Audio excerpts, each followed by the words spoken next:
The Breaking Point ambassador, Alina Martinez, straightened her navy blue uniform as she walked through the crystal corridors of the Galactic Trade Consortium headquarters. Her boots made sharp clicking sounds against the translucent floor, each step echoing in the vast hallway. The walls around her shimmered with colors that had no names in human language, and the ceiling stretched so high above that it disappeared into a soft, glowing mist. 3 years, 3 long, frustrating years of meetings, paperwork, and diplomatic games had led to this moment. Alina carried herself with the practiced grace of someone who had spent decades in hostile boardrooms, but today felt different. Today felt final. Captain James Chen walked beside her, his hand resting casually on his sidearm. The gesture was subtle, but Alina knew the other species would notice. Humans had a reputation for being direct, sometimes to the point of rudeness. Today, she planned to live up to that reputation. The great council chamber doors loomed ahead, made from some impossible metal that seemed to bend light around its edges. Alina had walked through those doors dozens of times over the past 3 years, each time hoping for progress, each time leaving more frustrated than before. The Galactic Trade Consortium controlled commerce across 17 star systems, and they had made it very clear that humans were barely tolerated participants in their grand galactic economy. The doors opened silently, revealing the massive chamber beyond. The room was designed to intimidate, with its circular walls rising up like the inside of a giant egg. Hundreds of seats were arranged in precise tiers, each one occupied by a delegate from one of the consortium's member species. Some looked like walking plants with too many limbs. Others resembled geometric shapes that somehow managed to speak. A few appeared to be made of pure energy, contained within glowing force fields. At the center of it all sat the High Council, the 5 most powerful species in the consortium. Councillor Vexter dominated the center position. His reptilian form stretched across a throne-like chair that seemed to be carved from a single massive emerald.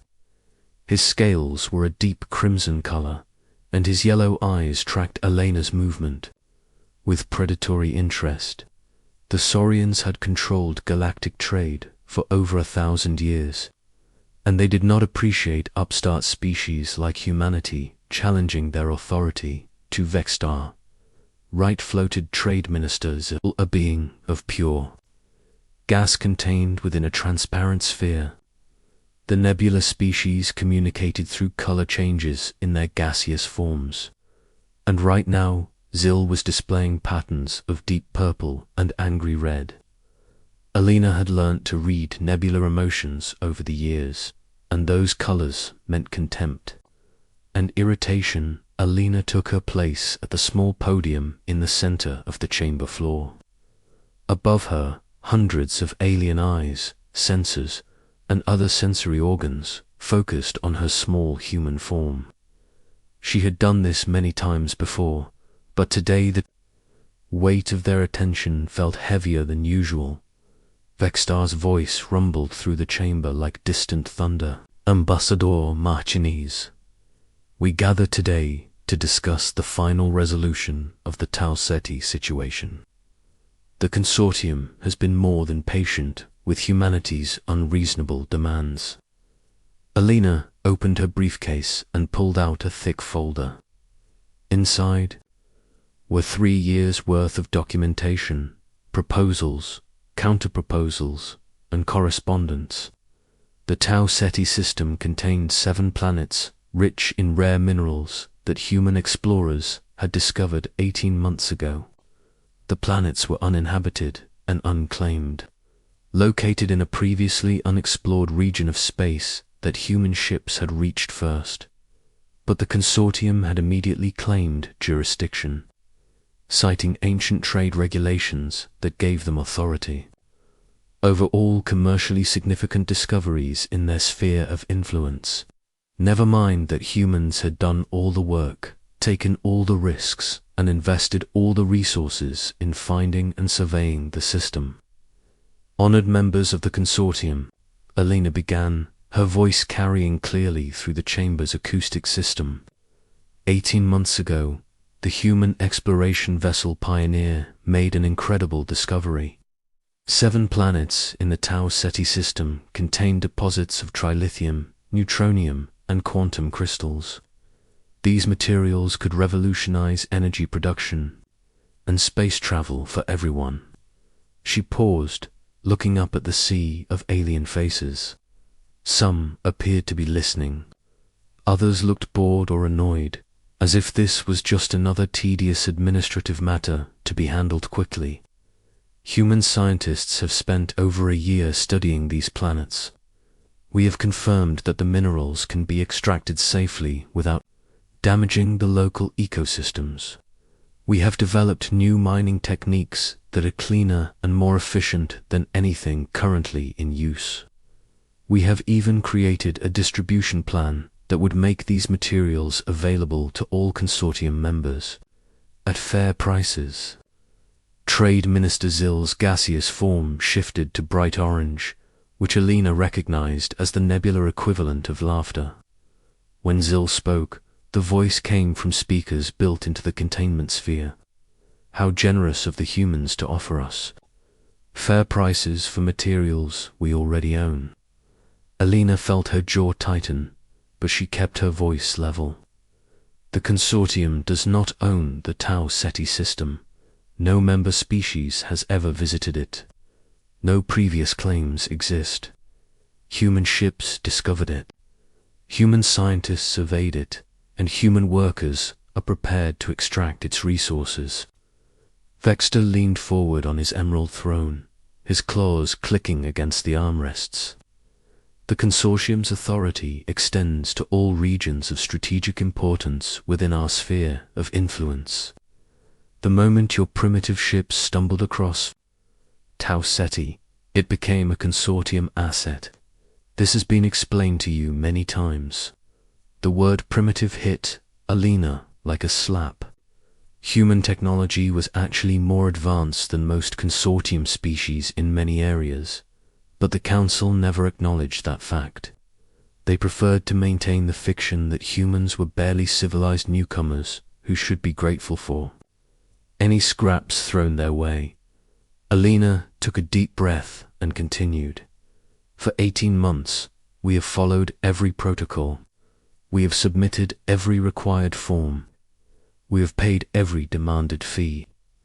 We have attended every meeting and answered every question. We have made compromise after compromise, reducing our requested share from 100% to 75% to 50%. She closed the folder with a sharp snap that echoed through the chamber. Today, we were told that humanity would be permitted to retain 5% of the minerals from the system we discovered. 5% in exchange for doing all the work, while the consortium takes credit for our discovery. A ripple of what might have been amusement passed through the assembled delegates. 5% was actually quite generous by consortium standards. Most new species were lucky to get anything at all from their own discoveries. Councillor Krell spoke up from the left side of the High Council. His species looked like living crystals, and his voice sounded like wind chimes in a hurricane. The consortium has expenses, Ambassador. Administration costs, security fees, regulatory oversight, distribution management. These services do not provide themselves. 5% represents a fair share for a species with limited experience in galactic commerce. Alina nodded slowly, as if she were considering his words carefully. Then she smiled, and everyone in the chamber who knew humans well suddenly felt very nervous. Human smiles could mean many things, but when they appeared during tense negotiations, they usually meant trouble. Thank you, Councillor Krell, for making our position so clear, Alina said. Her voice was calm and pleasant, which somehow made it more ominous. The consortium wishes to take 95% of our discovery in exchange for services we never requested and do not need. She picked up her briefcase and stood up straighter. The United Earth Federation has carefully considered the consortium's generous offer. The chamber fell silent. Even the constant background hum of alien technology seemed to quiet down, as if the building itself was holding its breath. Asterisk. We decline. Chaos erupted immediately. Delegates began chittering, buzzing, humming, and making sounds that had no equivalent in human language. Some of the energy beings flashed angry colors, while others pulsed with what looked like shock. Vextar's claws scraped against his throne as he leaned forward, his yellow eyes blazing with fury. "You decline," he roared. "You cannot decline. The consortium's decision is final." Alina gathered her papers and placed them neatly in her briefcase. "The consortium's decision is indeed final," she agreed, "and so is ours. The United Earth Federation formally withdraws from all negotiations regarding Tau Ceti. We also withdraw our application for consortium membership." Trade Minister Zill's gaseous form turned a brilliant white, which Alina knew meant complete shock. "Ambassador, you cannot be serious. Where will humanity go? The consortium controls all major trade routes. We are the galactic economy." Elena's smile widened, and Captain Chen stepped closer to her side. Around the chamber, other human security personnel began moving toward the exits. Their movements coordinated and purposeful. "Minister Zill raises an excellent point," Alina said. "The consortium has made it very clear that humanity has no place in your galactic economy. We have heard this message loud and clear." She turned toward the exit, then paused and looked back. Over her shoulder, effective immediately, all human ships will withdraw from consortium space. All human trade agreements with consortium members are hereby terminated. All human diplomatic staff will return to Earth within 72 hours. Vextar rose from his throne, his massive form casting a shadow across the chamber floor. "You are making a terrible mistake, human. The consortium has ways of dealing with rebellious species." Elena's smile disappeared, replaced by an expression of cold determination. "Counselor Vextar, humanity has existed for thousands of years without the consortium's help. We discovered faster than light travel on our own. We explored the galaxy on our own. We built our colonies and our trade networks on our own. The only mistake we made was thinking we needed your permission to continue doing what we've always done." She walked toward the exit, her heels clicking on the crystal floor with military precision. "Thank you for clarifying our relationship. It has been most educational." The chamber doors opened as Alina approached, and she walked through without looking back. Captain Chen followed, along with the other human personnel. Their footsteps echoed in the corridor as they moved away from the council chamber, leaving behind several hundred of the galaxy's most powerful beings staring at empty air. Behind them, emergency alarms began to sound as the consortium called its first crisis session in over 500 years. They had no idea that the crisis was just beginning. The consequences unfold. President Sarah Kim stood in the command center of Lunar Station, Earth's primary military headquarters located on the dark side of the moon. Through the reinforced view, she could see the blue and green marble of Earth hanging in the black void, beautiful and peaceful. It was hard to believe that in just 3 days, that peaceful world might be at war with half the galaxy. The command center buzzed with activity. as military personnel and civilian advisors coordinated humanity's response to the consortium crisis. Admiral Marcus Torres approached the president, his weathered face grim with concern. "Ma'am, we're receiving reports from across consortium space. Every human ship, every human station, every human trade mission is pulling out as ordered. It's the largest coordinated withdrawal in galactic history." President Kim nodded, her eyes still fixed on Earth. "How are our people holding up?" "Better than expected. Morale is high, actually. Seems like everyone was getting tired of being treated like second-class citizens. The merchant captains are especially pleased. They've been complaining about consortium trade restrictions for years." Sarah turned away from the viewport to face the massive holographic display that dominated the center of the room. It showed a three-dimensional map of the local galactic region, with human territories marked in blue and consortium space in red. Over the past 3 days, hundreds of blue dots had been moving steadily away from red space, converging on human colonies and stations. "What about our trade partners? The independent species?" Admiral Torres activated a control panel, and new markers appeared on the display. Green dots scattered throughout the map represented non-consortium species, worlds, and governments that had maintained independence from the Galactic Trade Organization. "That's where it gets interesting, ma'am. Ambassador Krelak from the Andorian Republic contacted us this morning. Seems like the consortium has been pressuring the independents for years, trying to force them to join or face economic isolation. Many of them are tired of being bullied." The president raised an eyebrow. "Are you saying they might be willing to work with us?" "More than willing. We've received preliminary trade offers from 16 independent governments in the past 2 days. The Andorians are offering to exchange their quantum processing technology for our medical advances.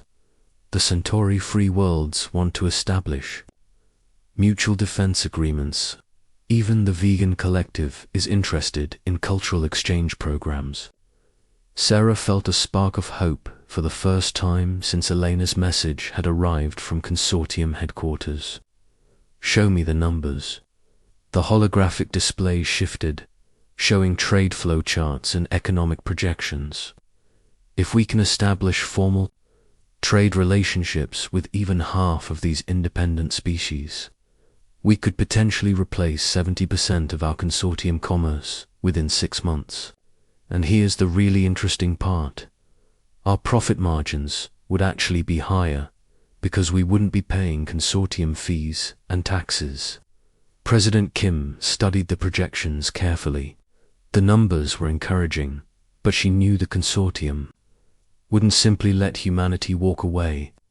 Organizations that had held power for 1,000 years didn't give up easily. "What's the consortium's response so far?" Admiral Torres grimaced.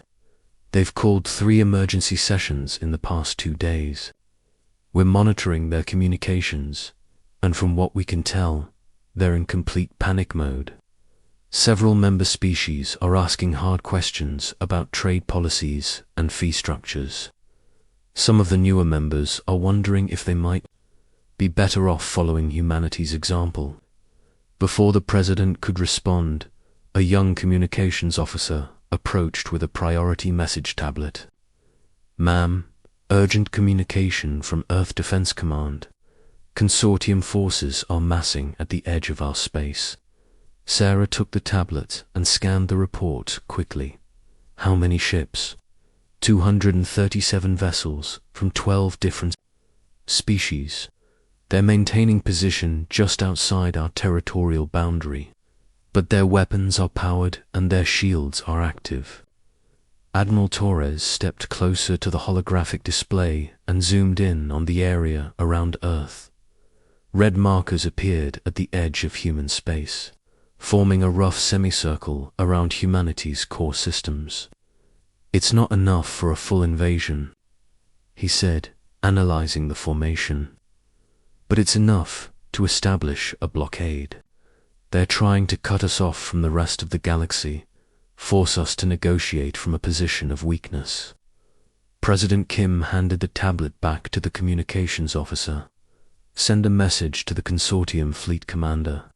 Remind them that they are in violation of interstellar law by maintaining armed forces on our border without permission. Tell them they have 24 hours to withdraw to neutral space. Ma'am, the communications officer said hesitantly, what if they refuse? Sarah looked around the command center at the faces of her military and civilian advisors. These were good people, smart people, brave people who had been preparing for this possibility for months. Elena's withdrawal from consortium negotiations hadn't been a spontaneous decision. It had been part of a carefully planned strategy developed by Earth's best minds. If they refuse, she said calmly, then we show them why humanity doesn't need their protection. Admiral Torres activated another control sequence, and the holographic display expanded to show a much larger area of space. Suddenly, blue markers began appearing throughout the map, far more than anyone in the consortium suspected existed. Operation Independence is now active, the Admiral announced. All reserve fleets are moving to predetermined positions. Our deep space exploration teams are returning from the outer rim. Our hidden shipyards are coming online. President Kim watched as the display filled with blue markers. For 3 years, while diplomats had negotiated with the consortium, Earth's military had been quietly preparing for this moment. Ships had been built in secret facilities beyond the consortium's sensor range. New colonies had been established in unexplored regions. Alliances had been forged with independent species who shared humanity's desire for freedom from consortium control.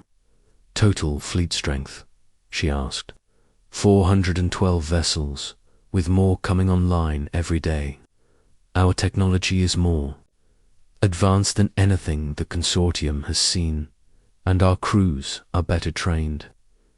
We've had the advantage of learning from their tactics while they've been underestimating ours. A new alarm sounded, and another communications officer rushed over with an urgent message. Ma'am, priority transmission from Ambassador Krelak of the Andorian Republic. She says it's urgent. President Kim accepted the communication, and a holographic image of the Andorian ambassador appeared in the air above the display table. Krelak looked like a tall, slender humanoid with blue-green skin and large, intelligent eyes. Her people had been among the first to achieve interstellar travel, but they had always refused to join the consortium. President Kim, Krelak said without preamble, I bring word from the Independent Worlds Coalition. We have been monitoring the consortium's aggressive actions toward humanity with great concern. Ambassador, we appreciate your support, but we don't want to drag other species into our conflict with the consortium. Krelak's expression was grim but determined. President Kim, this ceased to be just your conflict the moment the consortium decided to use military force to suppress a legitimate withdrawal from their organization. If they can do this to humanity, they can do it to any of us. The holographic display suddenly expanded again, showing an even wider view of the galaxy. Green markers began appearing in formations around consortium space, representing fleets from dozens of independent species. The Independent Worlds Coalition hereby declares its support for humanity's right to self-determination. We are prepared to defend that right with force if necessary. President Kim felt a surge of emotion as she realized that humanity was not alone. The consortium's bullying tactics had finally pushed too many species too far, and now they were facing a united opposition for the first time in their 1,000-year history. Thank you, Ambassador. Your support means more than you know. We stand together or we fall separately, Kralak replied. The consortium is about to learn that their age of dominance is ending. The communication ended, and President Kim turned back to Admiral Torres. What's our status? All human fleets are in position. Our independent allies are coordinating their movements with ours. The consortium forces are still maintaining their blockade, but they're starting to look a little nervous. They've detected some of our fleet movements, and they're realizing that humanity is much stronger than they thought. President Kim walked back to the viewport and looked out at Earth again. Her homeworld looked the same as it had an hour ago, but everything had changed. Humanity was no longer a junior partner begging for scraps from the galactic table. They were an independent power, backed by allies, ready to defend their rights and their dignity. Send a message to the consortium leadership, she ordered. Tell them that humanity is prepared to discuss a new relationship based on mutual respect and equal treatment. But make it clear that we will never again accept their dominance or their condescension.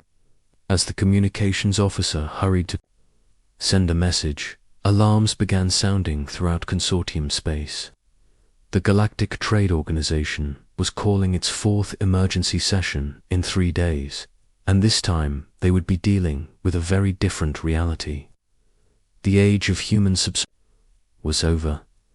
The age of human independence had begun. Asterisk.